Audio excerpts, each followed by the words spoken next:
2026-27 நிதியாண்டிற்கான மத்திய பட்ஜெட்ல தமிழகத்துக்காக ரயில்வே திட்டங்கள் ஒரு கணிசமான நிதி ஒதுக்கீடு செய்திருக்காங்க. அதோட நிதி எவ்வளவு அப்படின்னு பாத்தீங்கன்னா 7611 கோடி ஒதுக்கியிருக்காங்க. இது லாஸ்ட் இயர், அதாவது கடந்த ஆண்டை விட 2025-26 ஆண்டை விட 1000 கோடி அதிகமாகும். தமிழக அரசு சைட்ல என்ன சொல்றாங்க அப்படின்னு பாத்தீங்கன்னா, நிலத்தை கையகப்படுத்துறதுல விவசாயிகள் கூடவோ இல்ல பொதுமக்களிடையோ அதை எடுக்கும்போது பாத்தீங்கன்னா அதுக்கு போதுமான பட்ஜெட்டை கொடுத்து அந்த இடத்த அவங்க வாங்க முடியும். ஏன்னா மார்க்கெட் வேல்யூக்கு 3 மடங்கு கொடுக்கணும்ன்றது இப்ப இருக்கிற நிலவரம். செய்த தவிர மறைக்கிறதுக்காக என்ன பண்றாரு, மற்ற மாநிலங்களோட கம்பேர் பண்ணி பேசுறாரு. சோ நான் என்ன இந்த திமுக அரசாங்கத்துக்கு நான் கேட்கிறேன்னா, நீங்க மற்ற மாநிலத்தோட ஒப்பிடாதீங்க. நாங்க மற்ற மாநிலத்துக்கு ஓட்டு போடல, தமிழகத்துக்கு ஓட்டு போட்டுருக்கோம். இதுக்கு முன்னாடி எப்படி இருந்தது, இப்ப எப்படி இருக்கு, அதை கம்பேர் பண்ணுங்க. எப்ப கேட்டாலும் தப்பிக்கிறதுக்காக அடுத்தவங்க மேல பழிய போட்டு சென்ட்ரல் கவர்மெண்ட் இதை பண்ணல, சென்ட்ரல் கவர்மெண்ட் அதை பண்ணலன்னு சொல்லி மத்திய அரசு மேல எப்பவுமே பழிய போடுறது நிறுத்துது. அமிர்த பாரத் அப்படின்ற ஒரு ஸ்கீமை கொண்டு வந்திருக்காங்க. இந்த ஸ்கீம் எப்படின்னா, ஏற்கனவே இருந்த ரயில் நிலையங்களை மேம்படுத்துறதுக்காக மறுசீரமைக்கும் திட்டங்கள். இதுக்கு எவ்வளவு பட்ஜெட் ஒதுக்கிருக்காங்க, 2948 கோடிங்க, அதாவது 2945 crores.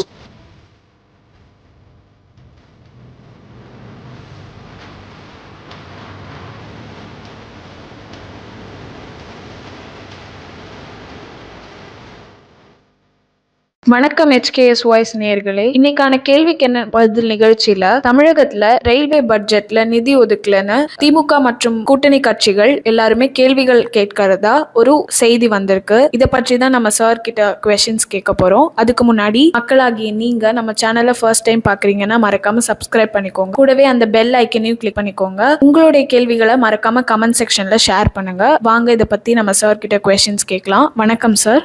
2026-27 நிதியாண்டு மத்திய பட்ஜெட் ரயில்வேக்கு கணிசமான நிதி ஒதுக்கலன்னு எதிர்கட்சிகள் சொல்றாங்க. இத பத்தி கொஞ்சம் டீடைலா சொல்லுங்க சார். அதாவது எதிர்கட்சிகள் மத்திய அரசு மீது பொய்ய சொல்லிக்கிட்டே இருக்கணும், உண்மையை மக்களுக்கு தெரியக்கூடாது அப்படின்னு நினைக்கிறாங்க. பட் நம்மளோட தமிழ்நாட்டு மக்கள் பாத்தீங்கன்னா ரொம்ப அறிவாளிங்க தான், அதுல எந்த டவுட்டும் கிடையாது. ஏன்னா இவங்க திராவிட கட்சிகளை நம்பி நம்பி ஏமாந்து போறது மட்டும்தான் மிச்சம். சோ இன்னைக்கு பாத்தீங்கன்னா இவங்க சொல்ற மாதிரி எந்த நிகழ்வும் நடக்கல. உதாரணத்துக்கு 2026-27 நிதியாண்டிற்கான மத்திய பட்ஜெட்ல தமிழகத்துக்காக ரயில்வே திட்டங்கள் ஒரு கணிசமான நிதியை ஒதுக்கீடு செய்திருந்தாங்க. அதோட நிதி எவ்வளவு அப்படின்னு பாத்தீங்கன்னா 7611 கோடி ஒதுக்கி இருக்காங்க. இது லாஸ்ட் இயர், அதாவது கடந்த ஆண்டை விட 2025-26 ஆண்டை விட 1000 கோடி அதிகமாகும். அதாவது போன வருஷம் தமிழகத்துக்கான ரயில்வே நிதி பட்ஜெட் எவ்வளவு ஒதுக்கி இருந்தாங்கன்னா 6662 கோடி. சரிங்களா? சோ இதுல இவர்கள் எதிர்கட்சிகள், அதாவது திமுக பாத்தீங்கன்னா சுயநலமான ஒரு கட்சின்னு சொல்ல முடியும். இதே பிஜேபி கூட போய் கேபினெட் மினிஸ்டர்ல ஷேர் பண்ணிக்கிட்டு நல்லா என்ஜாய் பண்ணிட்டு ஆட்சி முடிய 15 நாள் இருக்கும்போது ஜம்ப் பண்ணி வெளியில காங்கிரஸ் கூட கூட்டணி வச்சவங்க தான் இவங்க. சோ இவங்க கூட்டணியில இருந்து மத்திய அமைச்சரவையில இடம்பெற்றிருக்கும் போது 2009-2014 காலகட்டத்துல எவ்வளவு தமிழகத்துக்கு ரயில்வேல பட்ஜெட் அலோகேட் பண்ணாங்கன்னா 879 crores, அதாவது 879 கோடி மட்டும்தான் கொடுத்திருக்காங்க. அது இப்போ 8 மடங்குங்க. அதாவது இப்போ ஒதுக்கின 7611 கோடி இருக்கு இல்லையா, அதை கம்பேர் பண்ணி அதை பார்க்கும்போது சதவீதத்துல பார்க்கும்போது 8.5 மடங்கு அதிகமா நிதியை ஒதுக்கி இருக்காங்க. சரி, இவ்வளவுதான் ஒதுக்குவாங்களா, இதுக்கு மேல ஒதுக்க மாட்டாங்களா? நிச்சயமா இவங்களால மத்திய அரசு ரெடியா இருக்காங்க நிதியை ஒதுக்குறதுக்கு. இதுல தமிழக அரசோட பங்கு என்ன அப்படின்னு பாத்தீங்கன்னா, அவங்க அதுக்கு தகுந்தா போல லேண்ட கையகப்படுத்தி கொடுக்கணும், அதாவது லேண்ட் அக்விசிஷன் பண்ணி கொடுத்துருக்கணும். பட் அப்படி இவங்க தமிழக அரசு கொடுக்காம காலதாமதப்படுத்துறாங்க. சோ தமிழக அரசு சைட்ல என்ன சொல்றாங்க அப்படின்னு பாத்தீங்கன்னா, நிலத்தை கையகப்படுத்துறதுல விவசாயிகள் கூடவோ இல்ல பொதுமக்களிடையோ அதை எடுக்கும்போது பாத்தீங்கன்னா அதுக்கு போதுமான பட்ஜெட்டை கொடுத்து அந்த இடத்த அவங்க வாங்க முடியல. ஏன்னா மார்க்கெட் வேல்யூக்கு 3 மடங்கு கொடுக்கணும்ன்றது இப்ப இருக்கிற நிலவரம். அது தமிழக அரசு அதை பண்ணாம நிதியை எப்படி ஒதுக்காம இவங்க ப்ராப்பரா கையாளுங்க. நிர்வாக திறமையற்ற ஒரு அரசாங்கம் தான் இப்ப நடத்தி கொண்டிருக்கிறார். இன்றைய தமிழக முதல்வர்னு சொல்லணும். ஏன்னா அவர் சொல்றாரு தமிழனை தலைகுனியை விட மாட்டோம். நிச்சயமா தலைகுனியை தாங்க விட்டுட்டு இருக்காரு. இன்னைக்கு போதை வந்து தலைவிரித்து ஆடுதுங்க. இதனால லாண்ட் ஆர்டர் ரொம்ப கெட்டு போயிருக்கு. பெண்களுக்கு பாதுகாப்பு இல்ல, சிறுமிகளுக்கு பாதுகாப்பு இல்ல. ஈவன் வந்து அரசு ஊழியர்களுக்கு சொன்ன வாக்குறுதியை நிறைவேற்றாம இருக்காரு. சோ பல தரப்பட்டதுல போராட்டம், பஞ்சம் இப்படிதான் இருக்கு. எப்ப கேட்டாலும் குற்றம் வந்து மற்ற மாநிலங்கள்ல வந்து கம்பேர் பண்ணி ஒரு NCRB வச்சு சொல்றாரு, ரேஷியோ வச்சு சொல்றாரு. நீங்க பொதுவா வந்து பாத்தீங்கன்னா கடந்த காலங்கள்ல ஆண்ட கட்சிகளோட பங்களிப்பு இதுல இருக்கு. தமிழகம் எப்பவுமே அமைதிக்கு பேர் போன ஒரு மாநிலம். உதாரணத்துக்கு அம்மா எல்லாம் இருக்கும்போது வந்து பாத்தீங்கன்னா சட்டம் ஒழுங்கு அவ்வளவு சிறப்பா இருந்தது. பெண்களுக்கும் சிறுமிகளுக்கும் பாதுகாப்பு இருந்தது. சோ அன்னைக்கு கம்பேர் பண்ணும்போது இன்னைக்கு இருக்கிற ரேஷியோ வந்து பாத்தீங்கன்னா படு கேவலமா இருக்கு. வழக்குகள் பதியப்பட்டதை வந்து ரேஷியோ சதவீதத்தை பாத்தீங்கன்னா இந்த 4.25 வருஷத்துல இதுக்கு முன்னாடி இருந்த காலங்களை விட இப்ப கொஞ்சம் அதிகமா இருக்கு. ஆனா இவர் என்ன பண்றாரு, இவர் செய்த தவற வந்து மறைக்கிறதுக்காக என்ன பண்றாரு, மத்த மாநிலங்களோட கம்பேர் பண்ணி பேசுறாரு. சோ நான் என்ன இந்த திமுக அரசாங்கத்துக்கு நான் கேட்கிறேன்னா, நீங்க வந்து மத்த மாநிலத்தோட ஒப்பிடாதீங்க. நாங்க மத்த மாநிலத்துக்கு ஓட்டு போடல, தமிழகத்துக்கு ஓட்டு போட்டிருக்கோம். இதுக்கு முன்னாடி எப்படி இருந்தது, இப்ப எப்படி இருக்கு, அதை கம்பேர் பண்ணுங்க. எப்ப கேட்டாலும் தான் தப்பிக்கிறதுக்காக அடுத்தவங்க மேல பழிய போட்டு சென்ட்ரல் கவர்மெண்ட் இதை பண்ணல, சென்ட்ரல் கவர்மெண்ட் அதை பண்ணலன்னு சொல்லி மத்திய அரசு மேல எப்பவுமே பழிய போடுறது நிறுத்துங்க. சரி, நாம வந்து இப்போ சப்ஜெக்ட் வருவோம்.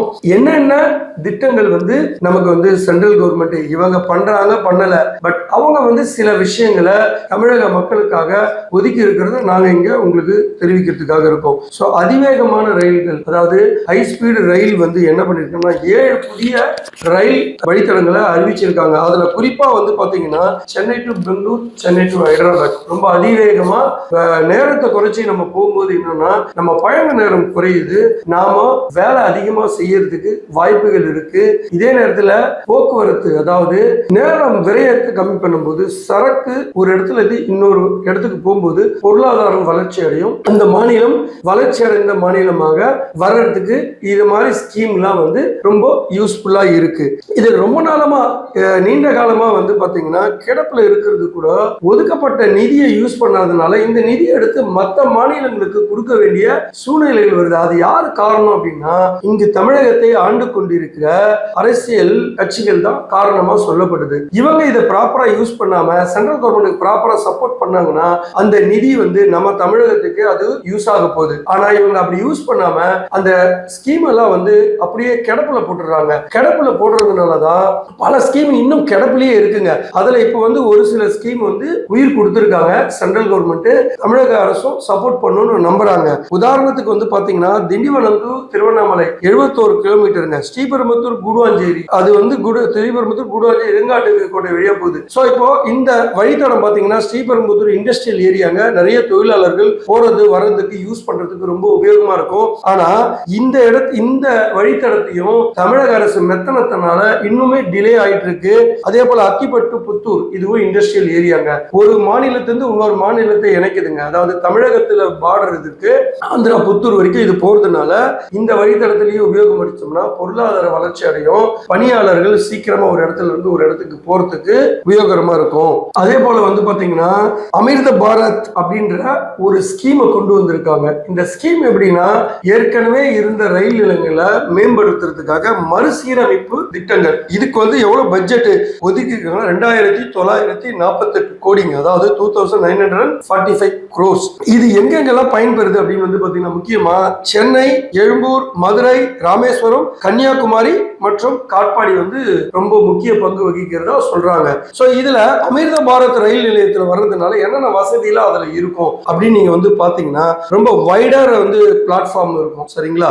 அது போக லிப்ட், எஸ்கலேட்டர், மாற்றுத்திறனாளிகளுக்கு வந்து பாத்தீங்கன்னா ராம்ப், பிரைல் செயின் சொல்லுவாங்க, இதெல்லாம் வந்து இருக்கும். ஒரு கிளீனான வந்து கழிப்பறைகள், குடிக்க வசதி, தண்ணி குடிக்கிற வசதிகள், ரொம்ப பாதுகாக்கப்பட்ட இடமா இருக்கும். சிசிடிவி கேமராஸ், எல்இடி லைட்ஸ், இந்த மாதிரி லைட் குறைவா இருக்கிற இடத்துல பெண்களுக்கு பாதுகாப்பாத சூழ்நிலை, குற்ற நிகழ்வுகள் நடக்கிறதுக்கு ஒரு ஏதுவா இருக்கும். சோ இந்த இடத்துல எல்இடி லைட், அதுக்கப்புறமா டிஜிட்டல் டிஸ்பிளே போர்ட்ஸ், கரெக்டான வந்து ட்ரெயின்ஸ் எங்க வருது ஏது வருது மக்களுக்கு அசௌகரியங்கள் ஏற்படாம இருக்கிறது. அப்புறமா வந்து ஃபயர் சேஃப்டி ப்ரிகாஷன் இருக்க மாதிரி பண்றது. சோ இது போக வந்து மின்சாரத்தை சேமிக்கிறதுக்காக சோலாரு, மழைநீர் சேகரிப்பு, இது மாதிரி வந்து நிறைய இது. அதே போல நிறைய கடைகள், ஃபுட் ஒவ்வொரு ஸ்டாலு இத மாதிரி வந்து ரொம்ப எலாபரேட்டா வந்து பண்றதுனால என்ன வரும்னா இந்த ஸ்கீம் வந்து பாத்தீங்கன்னா நாடு சீக்கிரம் வளர்ச்சி அடைகிறதுக்கு வந்து யூஸ்ஃபுல்லா இருக்கும். ஸோ அதாவது சரக்கு போக்குவரத்து வந்து துரிதமா போய் ஒரு இடத்துல இருந்து இன்னொரு இடத்துல சேர்றது, சேஃப்டியா இருக்கிறது, அந்த பொருள் கரெக்டான டைமுக்கு போய் ரீச் ஆகும்போது டேமேஜ் இல்லாமல் சேர்றது, இந்த மாதிரி பல தரப்பட்ட வந்து சென்ட்ரல் கவர்மெண்ட் வந்து புதுசா ஸ்கீமை கொண்டு வராங்க. அதை நம்ம தமிழக அரசு தான் அதை முறையா கையாளணும். ஸோ சென்ட்ரல் கவர்மெண்ட்டுக்கு ப்ராப்பரா இவங்க வந்து நிலத்தை கையகப்படுத்தி கொடுத்தாங்கன்னா இன்னும் நிறைய ஸ்கீம்ஸ் வரும், நிறைய பட்ஜெட் அலோகேட் பண்ணுவாங்க. ஸோ பட்ஜெட் வரலன்னு சென்ட்ரல் கவர்மெண்ட்டை குறை சொல்றோம். அதுக்கு முறையான வழிமுறைகளை செய்து நீங்க கொடுங்க அப்படின்னு சொல்லி ரயில்வே துறை அமைச்சர் அஸ்வின் வைஷ்ணவ் அவர்கள் தெளிவா சொல்றாரு.